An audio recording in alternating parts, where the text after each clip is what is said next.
Bruder Joko. Ya, seperti itu. Nama Bruder Joko. Dan kabar baik.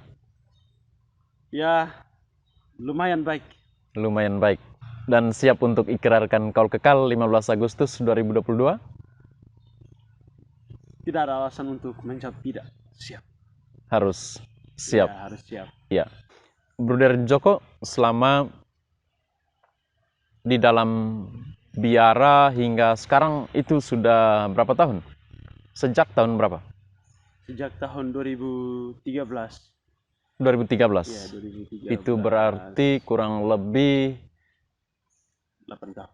8 tahun. Ya. Perjuangan selama 8 tahun. Banyak yang menggembirakan? Ya, banyak yang menggembirakan. Dan ya mungkin untuk itu alasan saya sampai pada titik ini dan berani mengatakan iya, karena kadar kegembiraan itu lebih banyak daripada kesedihan. Kalau kadar kesedihan lebih banyak berarti saya sudah Oh iya. Pasti sudah out, sudah out. atau tarik diri. Kalau merasa tidak gembira di dalam biara, ya lebih baik pilih jalan lain. Tapi sekarang sudah berjalan sejauh ini di jalan hidup membiara sebagai biarawan misionaris. Adakah, sekalipun sedikit misalnya, tapi mungkin ada, terkait tantangan-tantangan yang serius dalam kehidupan membiara masa formasi dasar dalam SVD kurang lebih 8 tahun? Ada beberapa pengalaman yang Cukup satu yang kurang lebih serius lah. Yang serius. Ya. Dan itu saya alami ketika saya berada di Jogja. Ya. Itu pengalaman yang ya membuat saya hampir pada keputusan untuk tidak melanjutkan lagi kehidupan membiara sebagai bruder itu. Di Jogja sebagai student. Tapi mahasiswa. Sudah bukan dalam kehidupan di kampus, tapi di luar. Pada puncak ketika saya hendak pulang libur, saya mengalami sebuah kecelakaan lah.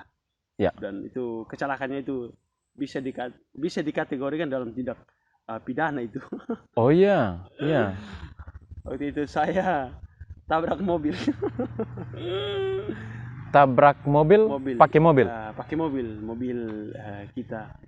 Tabrak mobil orang. Dan itu pengalaman yang tanggalnya itu saya tidak akan lupa, itu tanggal 12 November. Tepatnya ya pada hari Kamis. 2021.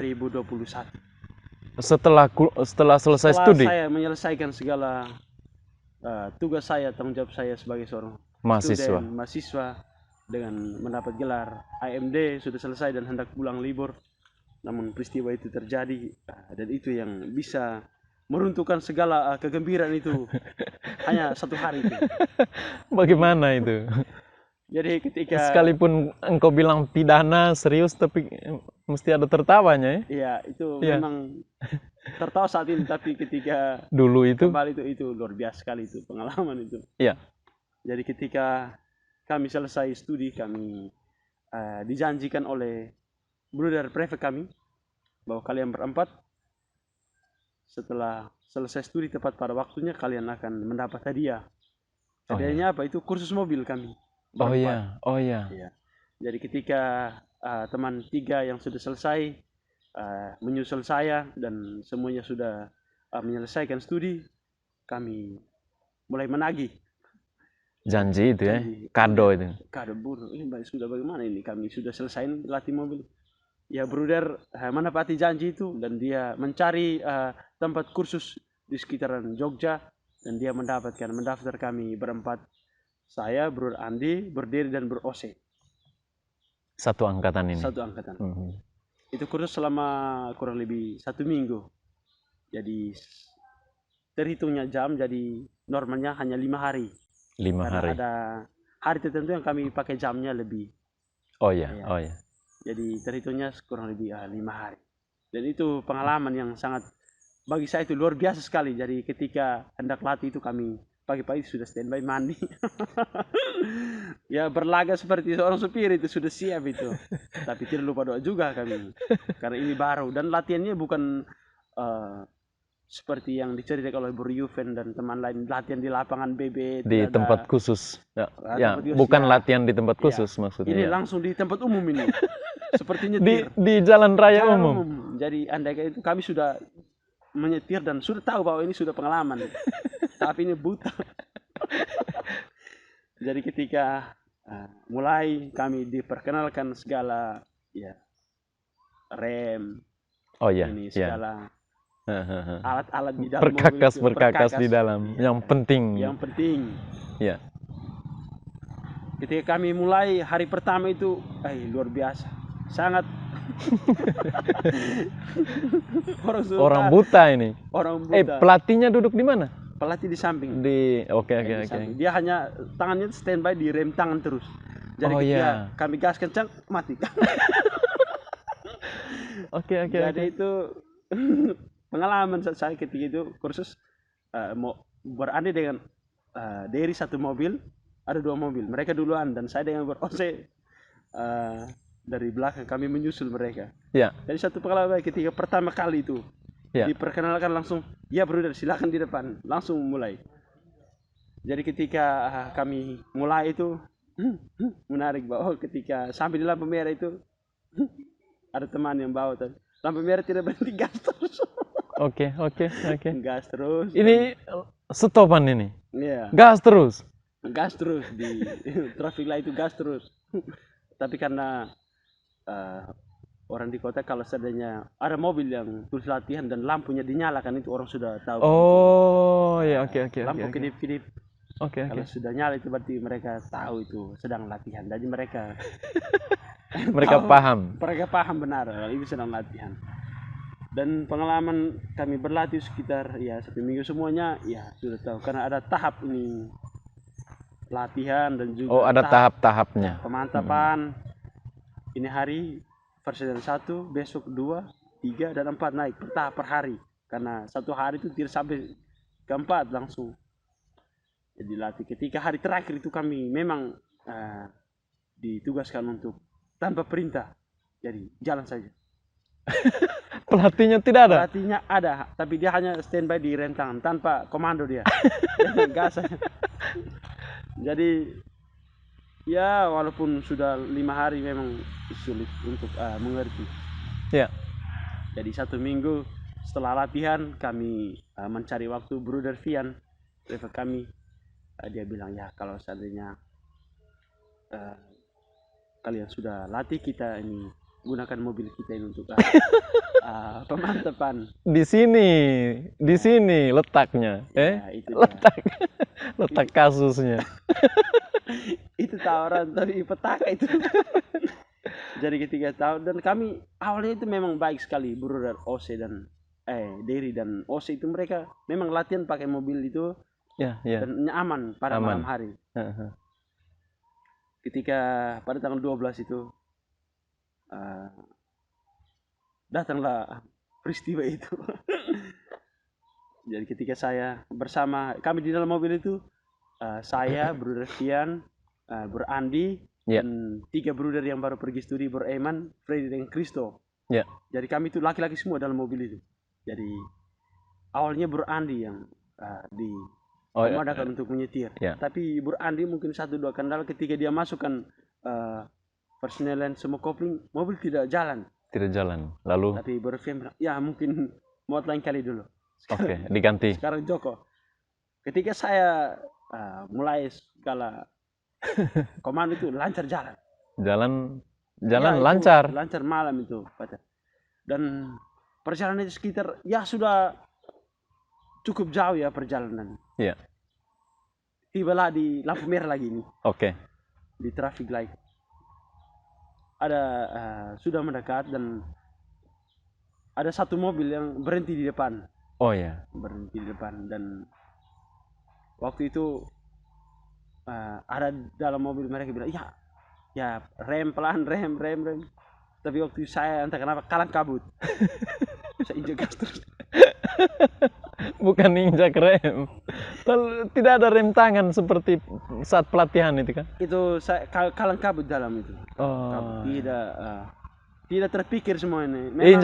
Injak gas. Jadi ketika waktu itu saya bingung, kaki ini seperti cari gasnya. Oh ya. Sebentar sudah mendekat ini. Sudah dekat. Hasil akhirnya mobil bunyi. Keras. Betulan. Tapi waktu itu saya melaju dengan tidak kecepatan tinggi. Pas-pas lah. Seperti langsung. Oke. Waktu itu bersyukur karena ada satu mobil di depannya. Iya. Jadi ketika lampu sudah hijau. Iya. Kalau tidak 3 mobil. Oh ya. Seperti yang lainnya sudah jalan. Karena ini. lampu hijau, yang satunya mungkin kena sedikit langsung jalan. Yang satu itu yang menjadi, dan itu cukup parah langsung. Ketika kejadian di kota besar, kejadian belum sampai 5 menit polisi sudah datang. Dan ketika bertanya bagaimana urusan ini, lalu Bruder Fian dia bilang, ya ini urusan kekeluargaan saja. Urusan kekeluargaan, secara keluarga. Waktu itu mereka minta uang karena mereka ketika menarik bahwa ketika mereka keluar itu, kami keluar itu laki-laki semua, dan ketika mereka keluar itu mereka perempuan semua, ibu lagi. Ketika tabrak waktu saya keluar dari mobil dan saya langsung ditarik tangan dari tangan oleh ibu yang supir. Jangan lari. Saya tidak lari. Lalu kami menepi mobil 2 itu menepi, dan kami urus omong di situ. Lalu polisi datang. Bagaimana urusannya, kekeluargaan atau Bruder Fian bilang ke keluarga. Dan mereka juga setuju untuk urus karena mengingat tidak ada korban. Tidak ada korban. Hanya kecelakaan yang menyebabkan mobil rusak. Oke. Pengaruhnya pada panggilan apa? Waktu itu Pater, ketika itu kan harus ganti ruginya itu. Ganti rugi mobil, tidak saja mobil kita, tapi mobil mereka itu. Karena rusak semua ini. Rusak semua, ganti rugi. Dan itu waktu itu saya memang pikir kalang kabut saya dengan status yang masih formandi, masa pendidikan. Lalu harus melakukan suatu kejadian yang menimbulkan uang, bisa dikatakan uang. Mesti mengeluarkan uang secara cuma-cuma. Banyak. Oke. Tanda kutip itu cuma-cuma. Dan itu yang membuat saya sangat biasa takut dan merasa bahwa, dan saya pikir ini alasan kalau saya kuat ini untuk tarik diri. Tarik diri pun tetap bayar. Tarik diri pun tetap bayar. Dan itu lalu, dan ketika saya refleksikan, saya memang waktu itu bertepatan dengan saya mau pulang libur. hari-hari menjelang libur. Pulang libur, selesai kuliah untuk kesini kan. Dan saya dalam pergi libur dengan beban, meninggalkan suatu kejadian masalah. Karena kejadian itu pada yang sangat berbelit-belit, karena kesepakatan mereka bayar itu, karena malam itu kami belum bisa putuskan untuk bayar yang itu, dan akhirnya kejadian itu dibawa ke kantor polisi. Sebagai bentuk keamanan untuk korban dan juga kami, supaya kami terkesannya jangan menipu mereka. Lalu mobil dua-dua diamankan dan kami mesti pulang. Ada pihak ketiga. Lalu Bur Andi sebagai saksi waktu itu yang menandatangani. Saya berfian dan saksi, dan itu satu sisi yang menjadi kekuatan bagi saya itu bagaimana ketika saya berada dalam situasi itu, konfrater itu sangat kuat yang saya alami. Dan berfian waktu itu saya anggap dan saya refleksi sebagai bapak yang sangat yang bijak dan sangat bertanggung jawab kepada anak-anaknya, dan dia berusaha untuk, waktu itu saya berusaha untuk membantu dia. Waktu itu dia katakan jangan ini biar saya yang bertanggung jawab untuk itu. Luar biasa bahwa dia tidak saya sebagai private tapi juga sebagai bapak. Karena ketika di polisi itu mereka bilang, kau jangan keluar, kau di dalam mobil saja. Dan itu berfilm bilang, kau tidak boleh, ketika mereka tanya kau diam saja biar ini sebagai mungkin salah saya yang jelaskan. Dan itu luar biasa. Kekuatan bagi saya bahwa Bruder Fian tahu engkau punya kekacauan pikiran, kekacauan perasaan, mungkin sehingga dia hadir orang pertama yang berbicara, bertanggung jawab. Dan itu bagi saya itu luar biasa bahwa ketika dalam situasi begitu sangat nampak konfrater dan juga orang-orang senior hadir sebagai tidak sebagai pembina tapi juga sebagai bapak yang meneguhkan dan juga menyelamatkan. Jadinya pengalaman itu memang kasusnya besar, justru meneguhkan engkau punya panggilan. Iya, tuh. Ketika dari satu sisi saya hendak ya berubah pikiran, dengan itu saya sudah omong di teman berarti waktu itu berdiri dan OSIS sudah pulang lebih duluan, mereka tidak tahu, dan saya dengan berandi saja, dan berandi tahu banyak tentang apa yang saya rasakan.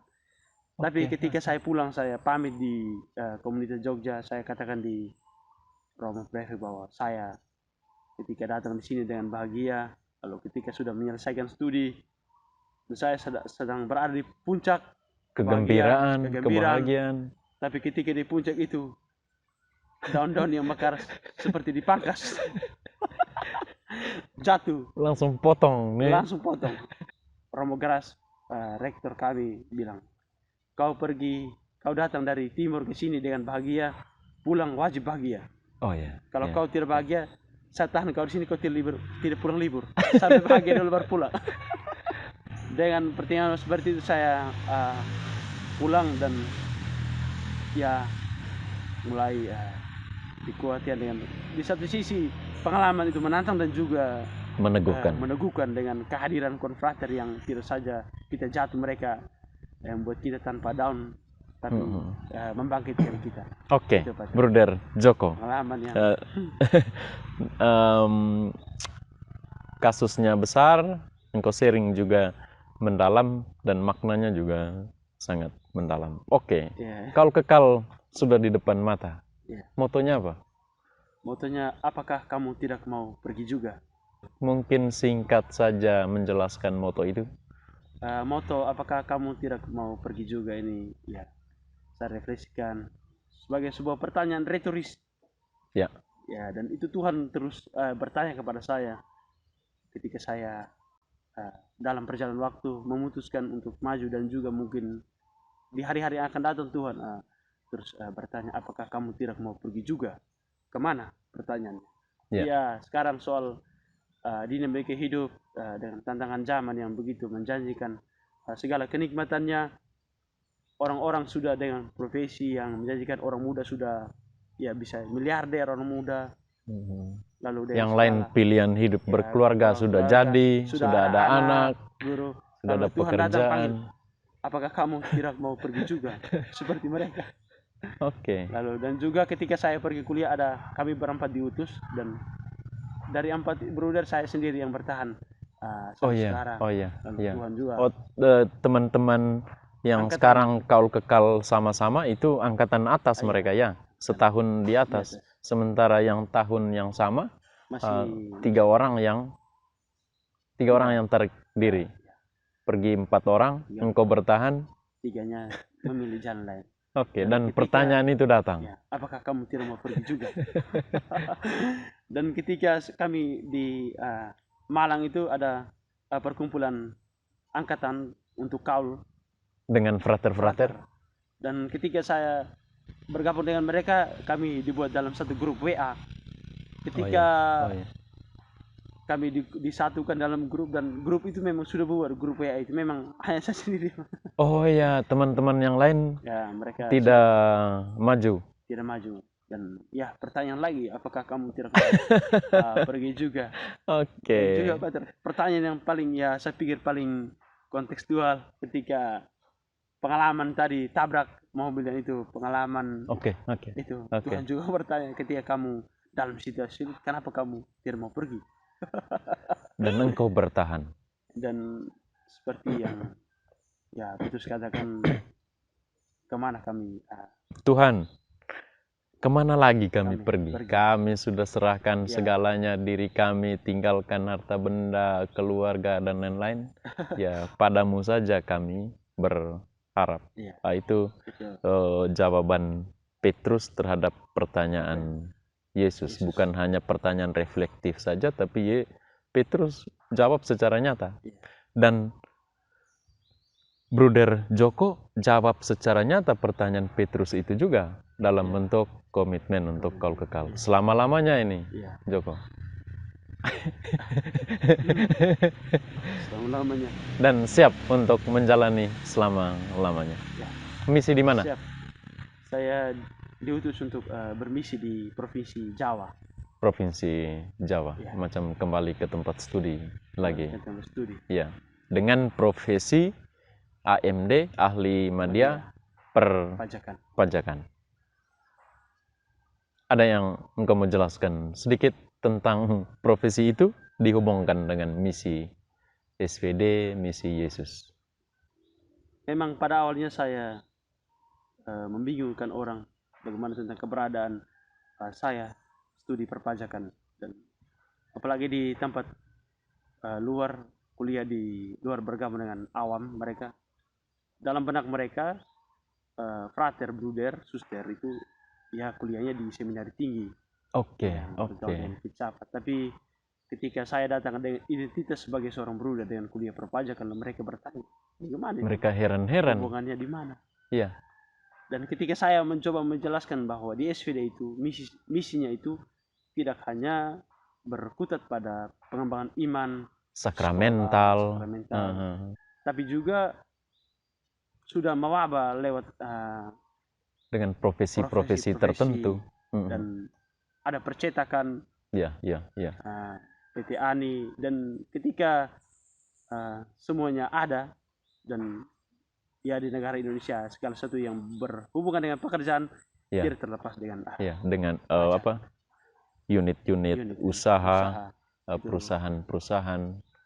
Dan ketika mereka bertanya itu, saya jelaskan bahwa ya di SVD itu ada perusahaan yang bergerak dalam bidang unit-unit usaha, dan itu tidak terlepas dari perpajakan. Dan untuk memudahkan itu tidak pakai orang dari luar awam, tidak pakai pegawai, dan SVD harus butuh orang untuk bekerja di lahannya sendiri. Jadi untuk itulah saya ambil studi profesi perpajakan. Baru mereka paham ya. Dan saya jelas sekali bahwa di SVD itu ada SPBU juga.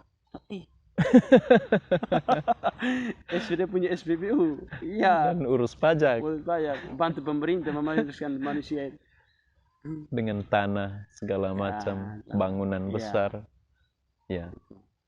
Dan engkau menjalani misi Yesus di situ, keunikannya apa? Pelayanan atau apa?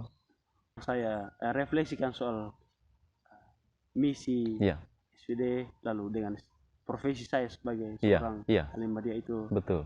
Soal bagaimana kita hadir, bukan saya sebagai seorang pegawai pajak tapi juga sebagai pegawai pajak yang bruder, biarawan, misionaris. Jadi di sana yang pertama itu soal iman dan keterbukaan yang diwariskan Yesus. Setelah itu ketika semuanya sudah, dan saya pikir itu memudahkan saya untuk menjalankan hal-hal yang kedua tadi. Pelayanan dalam bidang perpajakan. Tidak menghilangkan identitas sebagai biarawan misionaris. Oke, Bruder Joko.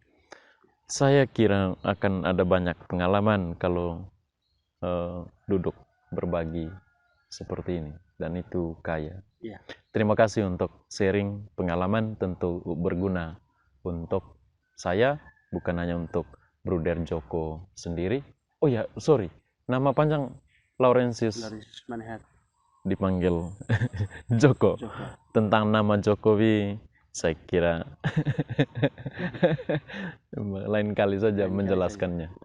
Terima kasih, selamat maju untuk ikrar kaul kekal. Salam bahagia, selamat bertugas nanti di tempat misi. Terima kasih.